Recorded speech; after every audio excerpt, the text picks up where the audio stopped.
ابتدائی مسائل میں پڑھنا چاہ رہا ہوں. میرا دل تھا کہ میں اس کو عشر محرم الحرام میں آپ کی سماعتوں کے حوالے کرتا، لیکن مجبوری کے تحت، وقت کی تنگی کے تحت، اور کچھ جو فرمائشی مجالس ہماری ہو گئی، ایک بی سیدہ کے حوالے سے، ایک عقیلہ بنی ہاشم کے حوالے سے، تو اس وجہ سے یہ مضمون نہیں پڑھا جا سکتا. 2 لمحوں کی تمہیدی گفتگو اور پھر براہ راست جو موضوع دیا گیا اس موضوع پر گفتگو کروں گا. روزے الست، جہاں سے میں نے بات اپنی فضائل کی آغاز کی تھا، اسی کے حوالے سے گفتگو کر رہا ہوں. جب اللہ نے تاج شفاعت سب کے سامنے پیش کیا، کتاب لکھتی ہے کہ 1,23,999 انبیاء نے اس خواہش کا اظہار کیا کہ یہ تاج شفاعت ہمارے سامنے ہے. میں اختصار کے ساتھ پیش کروں گا. آوازیں کہنے جا رہی کہ اے میرے چنے ہوئے نبیوں، انبیاء، مرسلین، یہ کوئی نبوت نہیں ہے جو اتنی آسانی سے مل جائے. اس کو لینے کے لیے میں نے کچھ تفصیلات لکھی ہیں، سمجھانے کے لیے بچوں کو ایک رجسٹر تیار کیا ہے. اس میں جو تحریر ہے اس کو پڑھی، جو جس کو یہ تحریر کی عبارت قبول و منظور ہو وہ اپنے سر پہ تاج شفاعت سے جانے کا حق رکھتا ہے. آدم سے لے کے جناب عیسیٰ تک باری باری تمام نبی آتے رہے، اس تحریر کو، اس عبارت کو پڑھتے رہے. زیادہ سے زیادہ بھی اگر کوئی اس تحریر کو پڑھنے کی کوشش کر سکا تو وہ 3 سے 4 صفحات سے آگے نہیں گیا. ہر نبی، بسم اللہ،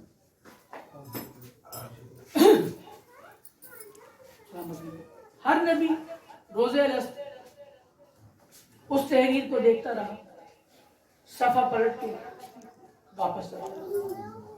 امام حسین نے میرے پہلے گزارش کی کہ امام حسین جب آئے آپ نے بنا تحریر کا مطالعہ کیے تاج شفاعت اپنے نامی کے سر پہ رکھ دیا اور کہا کہ اللہ کی شرائط جانے، میں حسین جانے. مدینے میں تھے عالم نہیں، بظاہر رسول کا آخری وقت تھوڑا سا قریب، بھاگتے ہوئے حسنین کریمین اپنے گھر کی جانب آ رہے تھے. امام حسن مصطفیٰ دہلیز کو پار کر گئے. جب امام حسین دہلیز کو پار کرنے لگے، درمیان میں ایک نوری پردہ حائل ہوا. کسی نے امام حسین کی کلائی سے ہاتھ کو تھاما. اب جب مڑ کے دیکھا تو جبرائیل جلال آیا صحیفہ رخسار. جبرائیل میرے ہاتھ روکنے کی جرت کیسے؟ آوازیں مولا میری 1000 مجال کہ میں آپ کا ہاتھ روکوں. اللہ کہہ رہا ہے کہ وہ یاد ہے روزے الست آپ نے معاہدہ کیا تھا کہ تاج شفاعت آپ نے اپنے نامی کے ساتھ کیا. ہاں جبرائیل، ہم مصدر عقل ہیں، ہم بھولتے نہیں ہیں. حسین اللہ چاہ رہا ہے کہ آپ اس معاہدے کی تجدید کریں، آپ اس معاہدے کی تجدید کریں. جس نے ماتم کرنا ہے برائے کرم نگاہ مل جائے کیجیے گا. امام حسین نے کیا کیا؟ بلا تشبیہ پہلا صفحہ کھولا، نوری قلم دیا، اپنے دستخط کیے. ہر صفحے کی شرط کو نفس مطمئن ہونے کے ناطے اطمینان سے امام حسین پڑھ بھی رہے، مسکرا بھی رہے، اس کو دستخط بھی کر رہے ہیں. اور ہر دستخط کے بعد جبرائیل کی جانب دیکھ کے میرا دل کہتا ہے، یہ کہتے ہوں گے کہ یہی وہ شرط تھی نا جس کی وجہ سے تیرے نبی جو ہے وہ منہ پیچھے موڑ گئے تھے. یہی وہ وجہ تھی نا جس کی وجہ سے تیرے نبی جو ہے وہ پیچھے ہٹ گئے تھے. بس دستخط کرتے گئے امام حسین. میں تفصیلات میں اگر جاؤں تو مجھے 1 گھنٹہ یہ مضمون پڑھنے کے لیے چاہیے. میں تفصیلات میں نہیں جا رہا آگے کیونکہ اس بات کو کھول بھی دوں گا. بس کرتے کرتے کرتے کرتے سید الصابرین لقب ہے امام حسین علیہ السلام علیہ کی صلوات بھائی. اس ذکر کی عزت کی قسم ہے کہ ایک صفحے پہ شرط ایسی آ گئی کہ امام حسین جیسا سید الصابرین بھی ایک لمحے کے لیے کانپ گیا، ہاتھ سے نورانی قلم چھوٹ گیا، پھر جبرائیل کی جانب دیکھا، جبرائیل کی جانب دیکھ ایک دفعہ اپنے گھر میں بیٹھی ہوئی کسی ہستی کو امام حسین نے حسرت بھری نگاہ سے دیکھا، نگاہ سے دیکھ کے امام حسین نے اس پہ دستخط کیے، دستخط کر کے جبرائیل وہ نوشتہ لے کے چلا گیا، پردہ ختم ہو گیا۔ امام حسین مدینے سے باہر جا کے ایک ٹوٹی ہوئی دیوار پہ بیٹھ کے آنسو رونا شروع کر دیا۔ جب شام کا وقت ہوا، مسافر شام بی بی نے نانے سے پوچھا، نانا بھیا حسن آ گئے، میرا بھائی حسین کیوں نہیں آیا؟ بھیا حسن آ گئے، میرا بھائی حسین کیوں نہیں آیا؟ بس امام حسین میں ڈھونڈنے کے لیے سب باہر نکلے۔ کتاب لکھتی ہے سلمان مدینے سے باہر گئے، وہاں پہ حسین کو ٹوٹی ہوئی دیوار پہ بیٹھ کے روتے دیکھا۔ حسین کو روتے دیکھ کر جناب سلمان کہتے ہیں میرے ماں باپ آپ پر قربان ہو جائیں، آپ کو کس بات نے رلا دیا؟ جناب امام حسین فرماتے ہیں چچا سلمان نہ مجھے رلائیے نہ خود روئیے، گھر جاتے ہیں جا کے سب کے سامنے میں بتا دوں گا۔ پوچھا سلمان نے بیٹا حسین ایسا کیوں ہے؟ آواز آئی نانا سلمان میں بار بار ذبح ہونے سے بہتر ہے ایک ہی بار بات بتا کے ذبح ہو جاؤں۔ لیکن جناب سلمان امام حسین کو گھر آ کے بلا تشبیہ امام حسین کی آنکھوں میں آنسو، ایک ہاتھ جیسے ماں کا پہلو بچانا ویسے اپنا ہاتھ جگر پہ رکھا ہوا، کبھی کبھی شام والی بی بی کی جانب دیکھ کے جگر کو دباتے زور سے اور رونا شروع کر دیا۔ پوچھا رسول نے بیٹا حسین کس بات نے رلا دیا؟ نانا آئیو جبرائیل آیا تھا تجدید عہد کے لیے۔ پھر بیٹا حسین رو کس بات سے، کوئی مشکل آ گئی؟ جواب سنیے گا امام حسین کا۔ امام حسین فرماتے ہیں نانا جو مصیبتوں میں مشکلوں میں روئے وہ حسین ہی نہیں ہوتا۔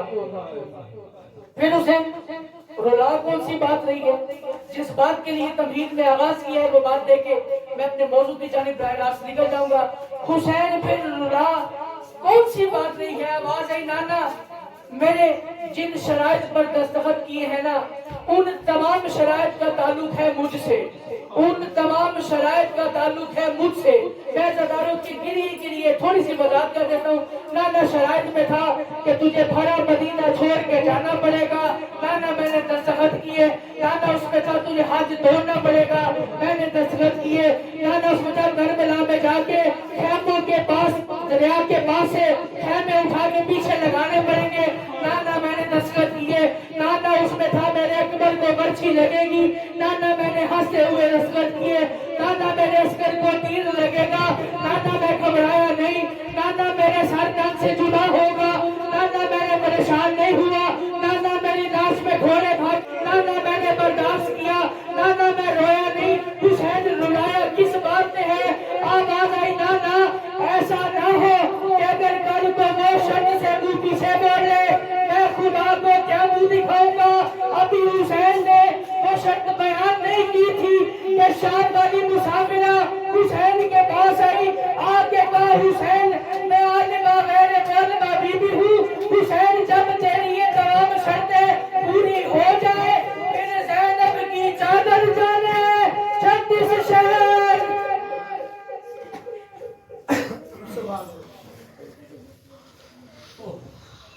پھر زینب کی چادر 36 حکم مجھے شکیل بھائی کی جانب سے کہ اس بی بی کے مسائل پڑھے جائیں جس کے 18 میں سے 16 بھائیوں کو اس کی قامت کا نہیں پتا تھا۔ جملہ پھر سے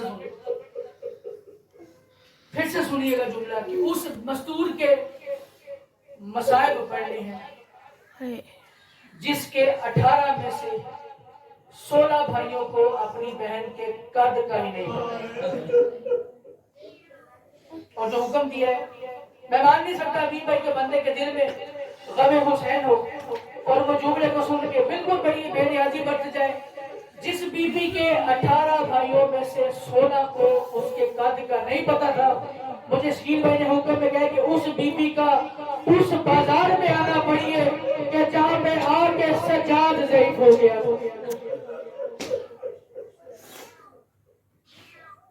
بازار شام کے حوالے سے حکم ملا گفتگو کرو.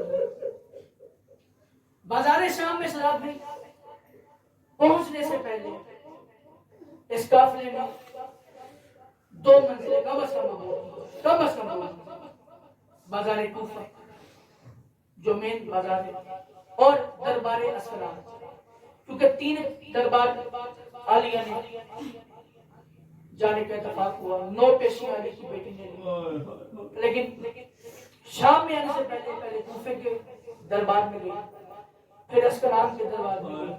میں کسی دربار کی کوئی حالت نہیں پڑتا. کم سے کم 15 منزلیں کراس کر کے جناب زینب عالیہ اپنے قیدیوں کی اسیر بنتے ہوئے، ان کی سفیر بنتے ہوئے، سید سجاد کے ہمراہ عباس والا کردار نبھاتے ہوئے شام کے مرکزی بازار میں، میں نے پچھلی کوئی منزل کی بات نہیں کی ہے، بس شام کا بازار عزیزانو وہ واحد بازار ہے. شام کا بازار وہ واحد بازار ہے جہاں پر 15 اذانیں علی کی بیٹی نے کھڑے ہو کے سنی. کم از کم 15 اذان. تاریخ کا مطالعہ کریں گے حبیب بھائی، مجید بھائی، اس میں ملے گا باب 7. باب 7 کیوں کہا جاتا ہے؟ عزادار کا دل نازک ہوتا ہے، دکھے گا مجھے معاف کرے گا. 72 گھنٹے علی کی بیٹیوں کو کھڑا ہونا پڑا. پوچھئے مجھ سے استقبال کی تیاری ہو رہی تھی، کیوں کھڑا رکھا؟ جب 72 گھنٹے کے بعد شام کا مرکزی دروازہ کھلا ہے تو 5 لاکھ کا ہجوم تھا جو تماشائی تھا. جناب سید سجاد کے پاس ملون کا ایک پیغمبر آیا، ہاتھ میں ایک تحریر پڑھ کے سید سجاد کا زندگی میں پہلی مرتبہ سرخ آنسو آنکھ سے نکلا. جناب سید سجاد کا سرخ آنسو نکلا. جناب عالمہ غیر معلمہ بی بی نے ایک دفعہ سید سجاد سے مخاطب ہو چکا، سید سجاد اکبر کے سینے میں برچی لگی، تو رویا ضرور ہے لیکن تو آنسو رویا ہے، تو خون نہیں رویا. تیرے بابے کا سر تن سے جدا ہوا ہے، تو رویا ضرور ہے، تو آنسو رویا، تو خون نہیں رویا. ہمارے خیمے جل کے سجاد، تو آنسو رویا، تو خون نہیں رویا. ہماری چادریں چھن گئی، تو آنسو رویا، تو خون نہیں رویا. ہم ابن زیاد کے دربار میں گئے، تو آنسو رویا، تو خون نہیں رویا. ہم نے اسکلان کے دربار میں پیشی دی، تو آنسو رویا، تو خون نہیں رویا. سجاد مجھے یہ بتا تجھے خون کس بات نے رلایا ہے؟ سید سجاد نے منہ پہ ماتم کر کے ایک فکر کا، اما ملون کا حکم ہے کہ ابھی تک علی کی بیٹی محمل میں سوار ہو کے آئی تھی، اب علی کی بیٹی کو 5 لاکھ کے ہجوم میں سے پیدل چل کے جانا ہوگا. بیٹے کا ماتھا چوم کے سیدہ کہتی ہے سجاد تو خون نہ رو، اور جیسے حسین اکبر کی لاش میں گیا تھا میں بھی بازار عبور کر لوں.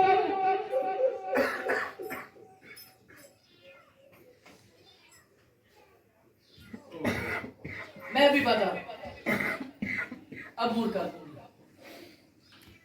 شریک کبھی اندازہ کیجیے گا کہ جب روانہ ہوئے نا مدینے سے گئے، میں تو آنسو کی نظر فکرہ کر رہا ہوں کہ جب بھرے گھر سے زینب روانہ ہوئی تھی، سنا ہوا اپنے علماء کرام سے ذاکرین سے کہ بامشکل 14 یا 18 قدم چل کے عالیہ کے منہ سے نکل گیا تھا حسین اور کتنی دور جانا. کیسے 1600 میل کا بند جناب زینب نے طے کیا ہوگا. میں نے جو تاریخ کا مطالعہ کیا ہے بس اتنا بڑا ہے کہ چند قدم چلنے کے بعد عالیہ نے محسوس کیا میرے پاؤں کو چلنے کی عادت کوئی نہیں. پھر کہیں سے پتھر پڑ رہے تھے، کہیں سے کپڑے کو آگ لگا کے پھینکا جا رہا تھا، کہیں سے ابلا ہوا پانی گر رہا تھا. عالیہ کے ہاتھ بسے گردن تھے، اپنے چہرے کو چھپا نہیں سکتی تھی، اتنی بھیڑ تھی، اتنا مارے مارے کا شور تھا کہ عالیہ زمین پر بیٹھ گئی. پھر کتابیں لکھتی ہیں کہ زینب کو ایسے چلایا گیا کہ زینب کی پشت میں تازے آنے لگنے شروع ہو گئے. جیسے حسین اکبر کی لاش میں آئے تھے